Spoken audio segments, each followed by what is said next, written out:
Now on CoastTV News. More land reform talks, the latest round in Sussex County, taking place today where group members are looking for examples on better management. Rehoboth Beach ballots the key dates for the city's municipal election and the candidates vying for 2 commissioner seats. This is CoastTV News Midday. Good morning and thank you for joining us. I'm Elisa Weber and welcome to CoastTV News Midday.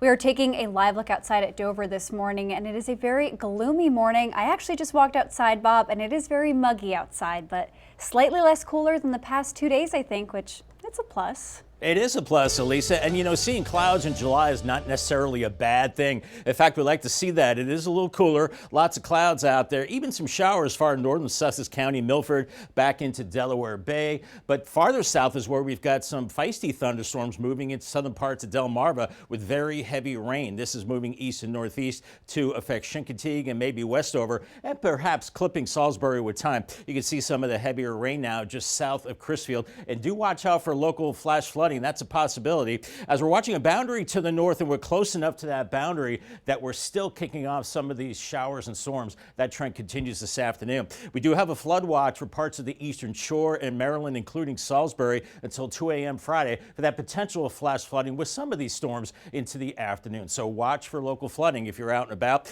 Temperatures mid to upper 70s, even 80 in Bridgeville, 76 in Georgetown right now, and still very muggy. Dew points in the low to mid 70s. So we take a look at the models as we go into the afternoon. More of those showers and storms, locally heavy rain. I think that's the case as we go into the evening, especially Sussex County. Do watch out for that. Then things will start to quiet down as we go through the evening hours. As we're seeing lots of clouds today and temperatures only climbing into the mid 80s. It was an active overnight last night with a tornado warning. Didn't see a tornado, but had wind damage. I'll talk about that and have your weekend forecast coming up a little bit later on.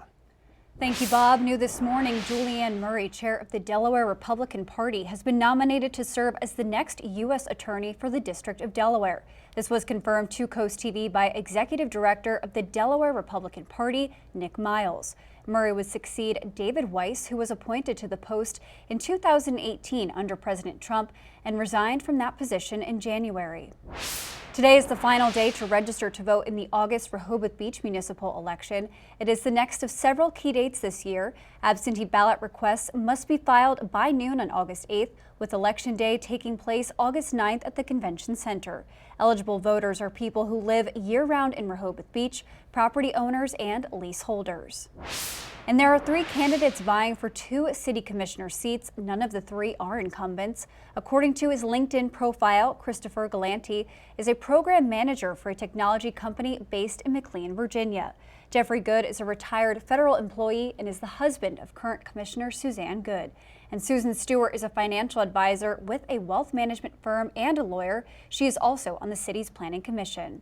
The Rehoboth Beach Homeowners Association will host a candidate forum on Saturday, July 19th at the Rehoboth Beach Volunteer Fire Company. Happening today, some Sussex County locals are pushing for a traffic light at a busy Sussex County intersection. According to State Representative Jeff Holofsky, traffic and safety on Route 24 is the focus of a meeting this morning with DelDOT. Representative Holofsky says the agency will discuss traffic mitigation strategies in the area where Route 24 meets Legion Road. This is especially important, according to Holofsky, due to the Peninsula Lakes development bringing more homes to the area. Happening in Milford, the police department is conducting strict traffic enforcement on South Walnut Street. Officials say drivers who do not maintain 25 miles per hour will be at risk of receiving a ticket. Happening now, Grove Park Canal Dock in Rehoboth Beach has been reopened. The city says that dock is open from sunrise to sunset. Boats may use the boat slips to load and unload passengers and supplies for a maximum of 30 minutes. The dock was closed earlier this year due to structural concerns. The city says conditions will be surveyed on a monthly basis. Later today, more discussion from the Sussex County Land Use Reform Working Group to tackle challenges from increased development. The group says past meetings have focused more on where to build affordable housing. For some people living in Sussex County, the rate developments is concern that could impact future generations. We never want to tie the hands of the next generation and force them, if we sell our development rights and we say that land can only be farmed, that's all it can ever be done into perpetuity, then therefore we're forcing generations to come that they must farm. And the group is also looking at examples from Kent County where growth is occurring in just a few areas, with other parts designated for open space. Cambridge is urging drivers to avoid part of Cedar Street. This is due to a sinkhole they say is impacting the intersection of Cedar and Peach Blossom Avenue, as well as Cedar Street and Moreland Avenue. Coming up, Riding Center reaches veterans. We'll show you how a program at Southern Delaware Therapeutic Riding is giving former servicemen and women physical and emotional relief.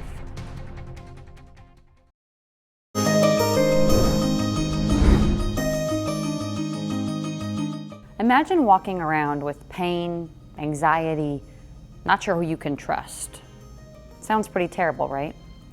Well, for many of our veterans who suffer from PTSD, that is the reality. And for all veterans in this area, there is a program at Southern Delaware Therapeutic Riding that aims to help our veterans combat those issues with a silent form of communication. Take a look. Walk on. John Dill spends his Fridays here at the Southern Delaware Therapeutic Riding Center off Harbison Road. Good boy. His partner? Yeah, you're good. Patches the horse. You're supposed to stay right with me. Their weekly training and walks, Walk on. a far cry from the way Dill spent a majority of his life. I joined the National Guard in 1971. Spent 42 years. I had a tour in Iraq, in Baghdad. I suffer with PTSD, and sometimes my PTSD acts up depending if I get stressed out. And this experience has helped me control that. John is just one of the veterans taking part in this 8-week program. Another already is scheduled for the fall. Veterans groom their horses, walk them, Eyes up. Good job using your body there. and practice various exercises like these. Yay, Izzy! Good job, Iz.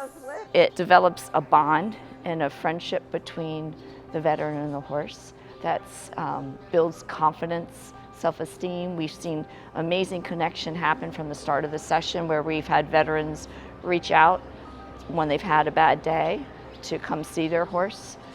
So that's a sign too that relationship that's been developed is helping that veteran through difficult times. What you're seeing here is described as natural horsemanship. It's not about doing tricks or anything like that. It's about communication, learning what the horse is feeling, how to speak with them, work with them, and above all, build trust. The veterans I speak with here say that's not something that is left in this arena. That trust and communication comes with them every moment when they go home. It makes me very calm because I have some issues with anxiety. That's Angela LaRosa, an Army veteran and newfound friend to Brumbley. Has it helped you in your life outside of here? Oh yeah, tremendously. How so? Assert my boundaries, letting people know what I'm not going to accept, being a little bit outspoken instead of always feeling like I couldn't rock the boat. But if I can handle the horses, I can handle people. In the military, we learn to try to keep our feelings to ourselves because that's who it is, and we have a mission. But the thing is, if you're really actually having a problem, you're not only affecting yourself, but you're affecting other people, and you've got to take care of yourself. By taking care of Patches, Good boy. Filthy. John says he's taking care of himself in a way he just couldn't before. I think that they're a special breed of an animal, and they need attention just like we do. They have feelings, and we have feelings, and I think that you can share those feelings with them, and they understand those feelings. They understand you. The horses, not just teachers, but healers. You love that head massage, don't you? 4 hooved heroes serving these heroes who served our country. Good boy. For Coastal Connections, I'm Madeline Overturf. We're seeing a lot of clouds on our Thursday morning, and that's not necessarily a bad thing. It takes the edge off the heat big time, but some ominous looking clouds on the FH Fair Cam right now. 77 in Cambridge, so a little cooler under the cloud cover. I think we will get into the low 80s, but that's it for highs. Now, last night we had a tornado warning across eastern Sussex County. I have not seen any reports of damage, haven't seen anything from the Weather Service, so we did not see a tornado, but we had the warning. We did have wind damage across the eastern shore, even into Maryland to our south and west. Princess Anne had a power line down at 8:40 last night, and near Easton in St. Michael's they had trees down at 7:42, and then farther to the north in Kennedyville they had trees down, so we had wind damage there, and then the bulk of the wind damage was pretty much up and down the I-95 corridor from North Carolina up into southeast PA. But we're beginning to calm things down as we're looking at clouds right now and a few showers out there east of Milford over the Delaware Bay. Nothing especially heavy here, but it is heavier activity farther south, Crisfield into Chincoteague, and then near Winterville, heavy rain there and even some vivid lightning as these storms continue to come on through, even Westover and Snow Hill. You're seeing some showers as well. So it looks like that's where the bulk of the storms are right now. As we have a lot of clouds in place, that'll keep us cooler today. There is a stationary boundary to the north. That was the focus for the flash flooding we saw the last 2 nights. But since this front has moved to the north, I think things are a little more stable. And with the cloud cover and no sunshine, I think we're going to be staying below severe limits with the storms and really not much of a chance of flash flooding. However, there is a flood watch for parts of the eastern shore back through Salisbury to the coast. So heads up there this afternoon. We could see some local flooding with some of those storms as we go into the afternoon. Mid to upper 70s now, 79 in Gumboro and Dagsboro, 77 in Millsboro. And those dew points still sticky in the low to mid 70s as we're seeing light winds. So as we go through time, here's noon. We're still looking at showers. The main threat from these will be some heavy rain as we go into the afternoon. And with the cloud cover, that keeps our highs only into the mid 80s. And we still could be looking at those showers later this afternoon into this evening. Once again, some isolated areas will see some very heavy rain, a slight chance of flash flooding. Then things quiet down through this evening and tonight with mostly cloudy skies. Maybe a little bit of fog to start our Friday, but I think we could get into a little more sunshine tomorrow with highs into the mid 80s. And I think once again, away from the beaches, the chance of isolated showers and storms. So not a bad beach day as we go into your Friday. Not expecting severe weather today, non-severe storms, but that said, watch for locally heavy rain as we have a stalled out boundary to our north that has shifted a little farther to the north, taking the heavier rain with it, but we're just close enough to see once again on and off showers today through tomorrow with some of that localized flash flooding. As we move into Friday afternoon, once again more isolated to scattered storms, and then into Saturday, I think just isolated storms. Overall, the weekend is looking pretty good as we dry out a little bit, but then a cold front will increase the rain chances again on Monday, maybe moderate to heavy rain. And as we go through the next couple of days, there are some spots that could pick up inch and a half of rain. It really depends on your location, I think, especially farther south on Delmarva. Very humid to miserable as we go through Tuesday. It could dry out a little bit as we go in behind a cold front on Monday. 84 Georgetown and Millsboro today, heads up for spotty showers and storms. 82 in Easton, 84 in Vienna, and a better chance of storms from Pocomoke City to Chincoteague, where you'll be topping out around 84. Paul Davis 7-day forecast, ending the week 86 on Friday. Isolated storms, then drying out this weekend. 87 Saturday, 86 on Sunday, then heavier rain and storms again on Monday with the cold front. 87. Lower humidity Tuesday and Wednesday with seasonable temperatures in the mid to upper 80s and partly cloudy skies. Thank you, Bob. And here's what you can look forward to this afternoon on Coast Life. Well, Coast Life, we hope you're having a good week so far, but you want to tune in today at 4 o'clock to see what's coming up on the show because we've got lots of fun for you. On a Thursday, of course, we're spilling a little bit of drama.